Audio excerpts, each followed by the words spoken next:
아시다시피 이 영상이 엄청 화제가 되고 있죠. 뉴진스의 도쿄돔 콘서트 중 한이가 부른 마츠다 세이코의 푸른 산호초인데요. 이 영상이 한일 양국의 X의 트렌드에 드는 등 SNS상에서도 큰 화제가 됐습니다. 지난 26일, 27일에 열린 뉴진스의 도쿄돔 콘서트에서 연출된 장면인데 해외 아티스트 중에선 사상 최고의 속도로 도쿄돔 단독 공연을 개최하며 9만 명 이상의 팬을 동원하는 등 이미 뉴진스의 인기가 증명되었죠. 보더 티셔츠에 화이트 스커트라는 마린 룩, 여기에 검은 단발은 마츠다 세이코가 상징하는 일본 쇼와 시대의 아이돌 그 모습을 그대로 담았습니다. 마츠다 세이코는 80년대 일본 아이돌 그 자체였다고 해도 과언이 아니었습니다. 이 당시 일본은 버블 시대의 경제적 번영기를 누리며 호화로운 시기였는데요. 서구의 문화도 마구 유입되면서 덕분에 소비자들이 요구하는 수준은 나날이 높아져 갔습니다. 사람들이 먹고 사는 게 여유로워지면 문화생활이나 여가 시간에 눈을 돌리잖아요. 버블 시대의 자본력을 바탕으로 일본 음반사들은 해외의 프로듀서와 최고급 장비를 도입했고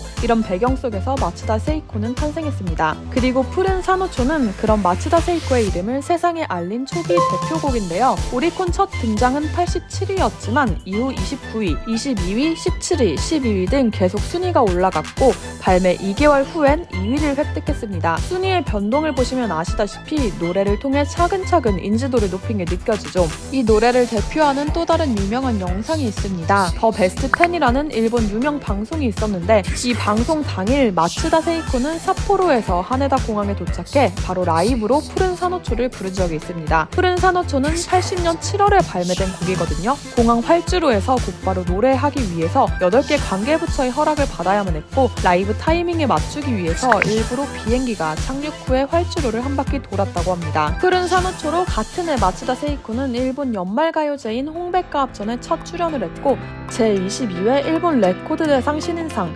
제11회 일본 가요대상 방송음악 신인상을 획득하게 됩니다. 이때 그녀의 인기는 전국을 강타해서 노래뿐만 아니라 스타일도 함께 유행을 해요.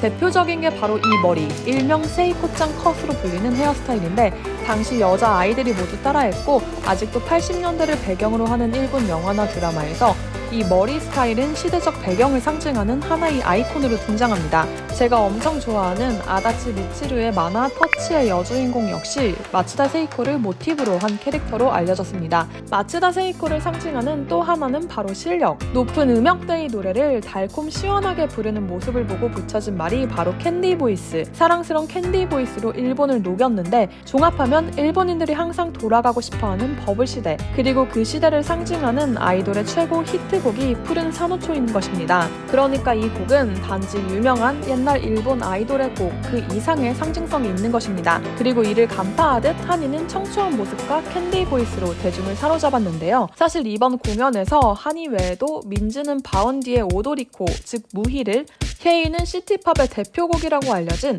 다케우치 마리아의 플라스틱 러브를 커버했어요. 두 곡 모두 최근 몇 년간 일본을 그리고 온라인을 타고 일본을 넘어 다른 나라들에서도 유행했던 곡입니다. 푸른 산호초 역시도 유튜브를 통해 그 몇 년간 바이럴 되기도 했었는데요. 일본의 중심에서 갓 일본 데뷔를 한 뉴진스가 요즘 잘 나가는 바운디의 노래나 40여 년 전 히트한 마츠다 세이코의 노래, 그리고 시티팝이란 장르를 상징하는 타케우치 마리아의 곡을 커버한 것은 기획에 있어 영리함의 정수를 보여준 것 같습니다. 이렇게 도쿄돔 무대에서는 일본 노래를 커버하며 일본 팬들에게 정성을 보여줬지만 사실 뉴진스의 일본 데뷔를 보면 묘하게 과거 다른 가수들보다는 일본을 덜 의식한다고도 보여질 수 있습니다. 일본 데뷔를 하자마자 폭풍 인기를 끌며 일본 데뷔곡인 슈퍼내추럴은 오리콘 데일리 싱글에서 1위를 차지했다고 하는데 사실 뉴진스는 이미 작년에 일본 서머소닉에 참가하거나 홍백 가합전에 참가한 이력이 있습니다. 여기서 통상 말하는 일본 데뷔라는 개념이 뭔지 의문이 들죠. 보통 일본 데뷔라는 말은 주로 K-팝 내에서 자주 사용하는 말인데 기본적으로는 K-팝 아티스트가 일본어 곡을 발표하고 일본 활동을 정식으로 시작하는 타이밍에 사용되는 말이었습니다. 2013년 6월에 한국에서 데뷔한 BTS는 2014년 6월에 일본어 버전의 No More Dream을 발매하며 일본 데뷔를 선언했고 르세라핌 역시 2022년 말 홍백가합전에 출연한 이후 이듬해 1월에 Fearless의 일본어 버전을 선행해서 선보이며 일본 데뷔를 이야기했습니다. 지금까지는 이렇게 일본어 버전의 곡을 발매하는 것이 일본 데뷔의 암묵적인 선행 조건이 되었다고 하는데, 여기서 주목하고 싶은 부분은 뉴진스는 이 업계의 상식을 깨고 있다는 것입니다. 뉴진스의 일본 데뷔곡인 슈퍼내추럴과 Right Now 두 곡을 들어보시면 알겠지만 이 곡들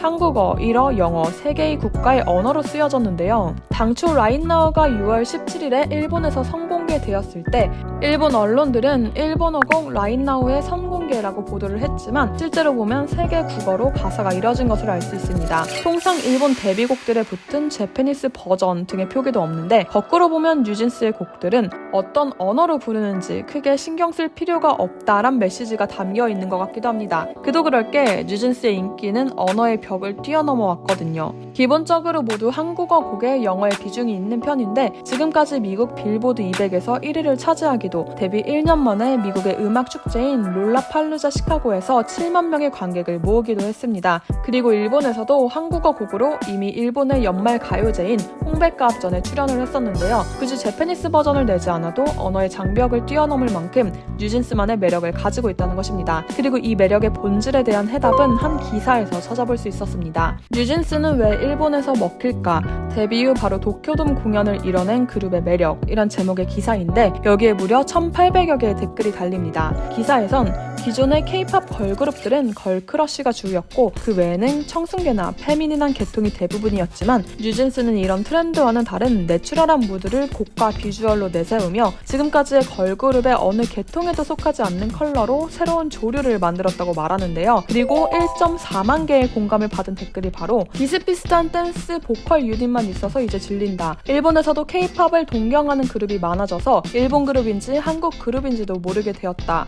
기존 K-팝 걸그룹들은 일사불란한 군무나 카리스마 넘치는 퍼포먼스를 보여줬고, 이젠 일본 내에서도 K-팝 그룹을 표방해 여러 그룹들이 따라 나왔는데, 마치 친구들과 함께 흥얼거리듯 자연스러운 무드는 뉴진스만의 차별성을 만들었던 뜻입니다. 그리고 이는 철저히 민희준 대표의 철학에 뿌리를 두고 있습니다. 과거 인터뷰에서 그녀는 컨셉을 위한 컨셉을 만들고 싶진 않았고 자연스러운 분위기의 그룹이 생겼으면 좋겠다는 바람이 있었다. 그것이 시대의 흐름이고 기존 스타일과의 차별화 측면에서도 옳다고 생각한다고 언급한 적이 있는데요. 시장 분석을 어떻게 하냐는 질문엔 시장에 관한 자료를 모아서 분석하는 것이 아니라 눈에 보이지 않는 통찰력을 신뢰한다. 시장에 이미 드러난 시그널을 모아 분석하고 반영하는 것은 오히려 더딘 행보를 만든다고 생각한다고 답변합니다. 치밀하게 시장을 분석하고 고객 맞춤형으로 그룹을 프로듀싱하는 것이 아니라 통찰력을 기반으로 했기 때문에 기존의 K-팝 걸그룹들과는 차별성이 있었고, 이는 기존의 공고한 K-팝 팬층뿐만 아니라 여러 층위의 팬들을 흡수했습니다. 이런 연장선상에서 나온 게 바로 뉴지오즈가 아닐까 하는데요.